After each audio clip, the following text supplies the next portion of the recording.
हे पोलीस आहे की पोलीस यंत्रणा आहे की भाजपची टोळी आहे खाकी वर्दीतली. त्याच्यामुळे भविष्यामध्ये त्यांचा पक्ष कोणत्या दिशेने जाणार आहे हे शरद पवार साहेबच ठरवू शकतात. नाही नाही, आमचं काहीच मत असण्याचं कारण नाही. तो राजकीय विषय कमी आणि कौटुंबिक जास्त आहे. आणि महायुती आणि महाविकास आघाडी या दोन्ही आघाड्यामध्ये दोन्ही राष्ट्रवादी काँग्रेस पक्ष असेल तर हा त्यांचा प्रश्न आहे. असं ह्याच्यावरती या क्षणी मी मत व्यक्त करणार नाही. भारतीय जनता पक्षाचा पराभव भारतीय जनता पक्षाबरोबर असलेल्या आघाडीतले लोक करायला इच्छुक असतील तर त्यांचं स्वागत केलं पाहिजे. भारतीय जनता पक्षाबरोबर सत्तेत असलेले लोक जर भारतीय जनता पक्षाचा पराभव करण्यासाठी आम्हाला मदत करत असतील तर त्याचं स्वागत केलं पाहिजे. असं वाटत नाही का तुम्हाला? ज्या पद्धतीचं राज्य या महाराष्ट्रात भाजपात चालवत आहे ते मी पाहिलं आहे का? गुंडागर्दी, दहशतवाद, यंत्रणेचा गैरवापर. महाराष्ट्राच्या कॅबिनेटमधील एक मंत्री भरत गोगावले यांचा मुलगा फरार आहे. त्याच्यावरती तुम्ही प्रश्न का विचारत नाही? फार गंभीर गोष्ट आहे. महाड नगरपालिकेच्या निवडणुकीत अटेम्प्ट टू मर्डर एका काँग्रेसच्या कार्यकर्त्याला ज्या पद्धतीनं त्यांच्यावर हल्ला केला ठार मारण्यासाठी आणि पोलीस यंत्रणा त्यांना मदत करत राहिली. हायकोर्टानं त्यांचा अटकपूर्व जामीनसुद्धा फेटाळला. म्हणजे प्रकरण गंभीर आहे ना. मंत्र्यांची मुलं, मंत्र्यांचे भाऊ यांना खून केले किंवा दरोडे टाकले, चोऱ्या केल्या, भ्रष्टाचार केला तर त्यांना काय गृहमंत्री देवेंद्र फडणवीस आणि राज्याच्या पोलीस महासंचालकांनी अभय दिलं आहे का? मंत्र्यांचा मुलगा फरार आहे आणि पोलिसांना सापडत नाही आणि त्याचा अँटिसिपेटरी बेल म्हणजे अटकपूर्व जामीन फेटाळला जातो तरी सापडत नाही. राज्याचा एक मंत्री बेपत्ता होतो. मी कोकाट्यांविषयी बोलतोय. ते काही वेळ 48 तास सापडत नाही. हे पोलीस आहे की पोलीस यंत्रणा आहे की भाजपची टोळी आहे खाकी वर्दीतली? कुठे गेला मंत्र्यांचा मुलगा? कायदा सुव्यवस्थेवर तुम्ही भाषणं देता ना विधानसभेत, विधिमंडळात. कोणालाही सोडणार नाही. मग मंत्र्यांची मुलं, मंत्र्यांचे भाऊ, मंत्र्यांचे बाप कसे सुटतात? साताऱ्यामधल्या ड्रगच्या कारखान्याचं काय झालं हे सांगतील का देवेंद्र फडणवीस? त्यातले खरे सूत्रधार कोण आहेत हे देवेंद्र फडणवीसांना माहिती आहे. पण संबंधित मंत्री हे देवेंद्र फडणवीस यांच्यासमोर गुडघ्यावर बसले जवळजवळ. आणि देवेंद्र फडणवीस यांनी या ड्रग्सच्या कारखान्याच्या सूत्रधारांना अभय दिलं. एकनाथ शिंदे यांच्याच भावाचं आहे नाही ते जागा, त्यांना माहीत नाही. मुंबई पोलीस दलातल्या एका माजी अधिकाऱ्याचाही तिकडे संबंध आहे त्या ड्रगच्या कारखान्याशी आणि तो शिंद्यांशी संबंधित आहे. नावं घेईन लवकरच. महाडमधल्या कॅबिनेट मंत्र्याचा मुलगा फरार आहे. तो कुठे आहे ते मी सांगतो पाहिजे तर पोलिसांना. काय चाललं या राज्यामध्ये? या युत्या आघाड्या होत असतील हो. म्हणून भारतीय जनता पक्षाचा सर्व पातळीवरती पराभव करण्यासाठी भारतीय जनता पक्षातले संबंधित लोक आम्हाला मदत करत असतील त्यामुळे त्याचं स्वागत करतो. राऊत साहेब, तुम्ही एक म्हणालात, एक महत्त्वाचा उल्लेख केला की या ड्रग्ज प्रकरणात मुंबई पोलीस दलातल्या एका माजी अधिकाऱ्याचा समावेश आहे आणि तो शिंद्यांशी संबंधित आहे. कोण हा अधिकारी आहे तुम्ही देतो ना. बघा, हे मी सांगण्यापेक्षा देवेंद्र फडणवीस गृहमंत्र्यांनी सांगावं. त्यांच्यापर्यंत सगळी माहिती आलेली आहे. काय लपवत आहेत, कोणाला पाठीशी घालत आहेत? एकनाथ शिंदेना, त्यांच्या मुलाला की त्यांच्या टोळीला? हे टोळ्या चालवत आहेत आणि अशा अनेक मार्गानं पैसे गोळा करून राजकारणामध्ये आणतात.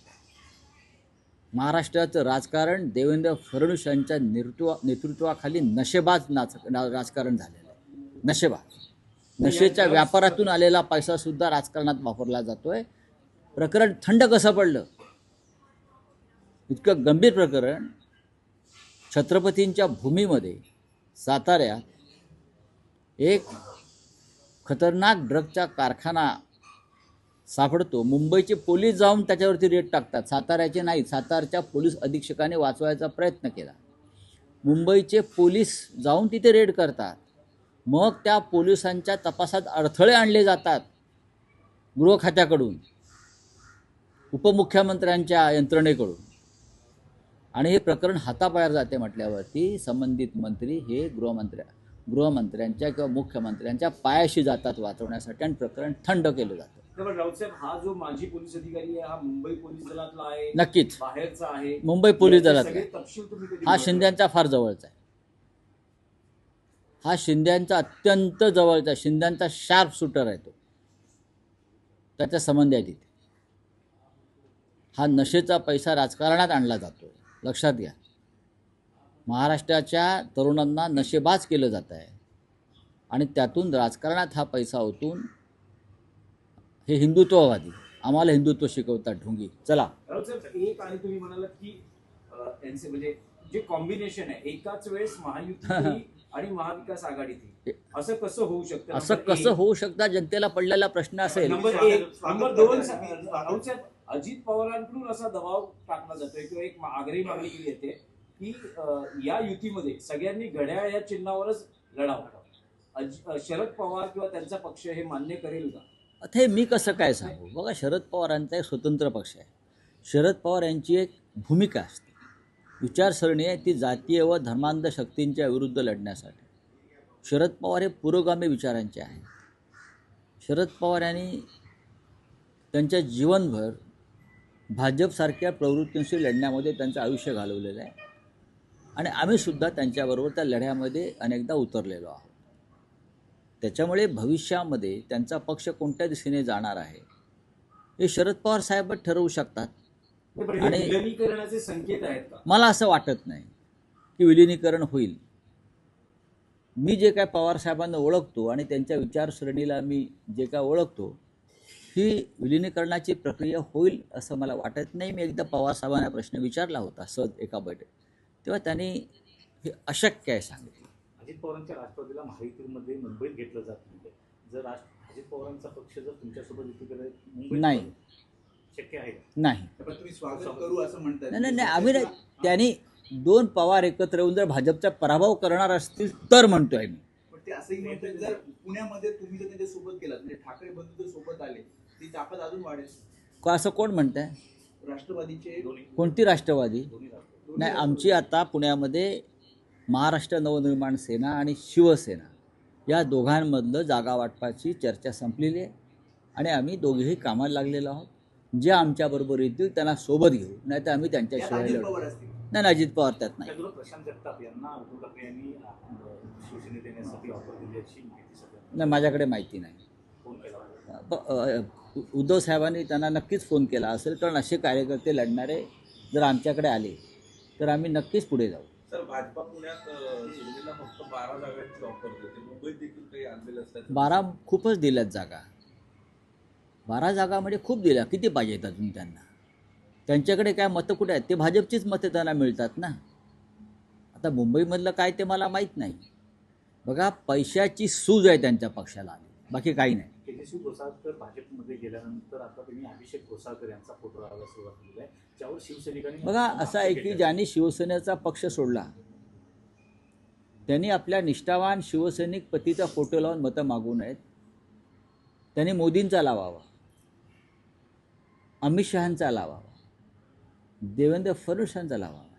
अभिषेक घोसाळकर हे एक निष्ठावंत कडवट शिवसैनिक होते आणि शेवटपर्यंत ते शिवसेनेबरोबरच राहिले आणि तिथेच त्यांना बलिदान द्यावं लागलं. सर, तेजस्वी घोसाळकर गेल्यानंतर घोसाळकर कुटुंबातल्याच एक पुन्हा महिला पुढे त्या पूजा घोसाळकर आता राजकारणात येऊ द्या ना. तरुणांनी येऊ नये का?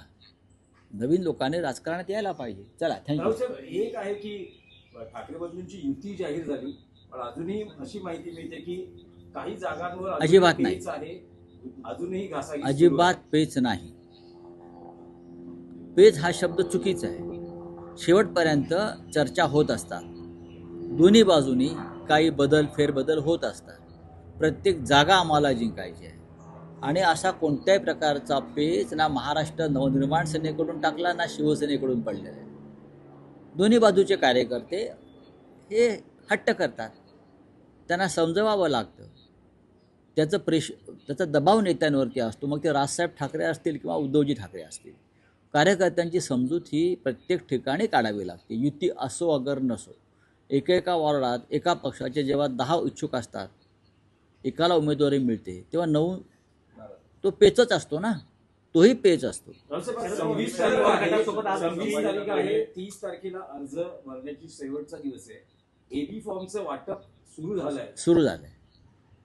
26 तारीख आहे ना, आणि 30 तारीख, 4 दिवस फार भरपूर आहेत. एका दिवसात सगळा कार्यक्रम संपतो. आधी 2 दिवस निघून गेले, कोणी अर्ज भरलेले नाहीत फार, आपण पाहिलं असेल. होणार सगळं, तुम्ही काही चिंता करू नका. आज जयंत पाटील येत आहेत मातोश्री. येऊ द्या ना, चांगली गोष्ट आहे.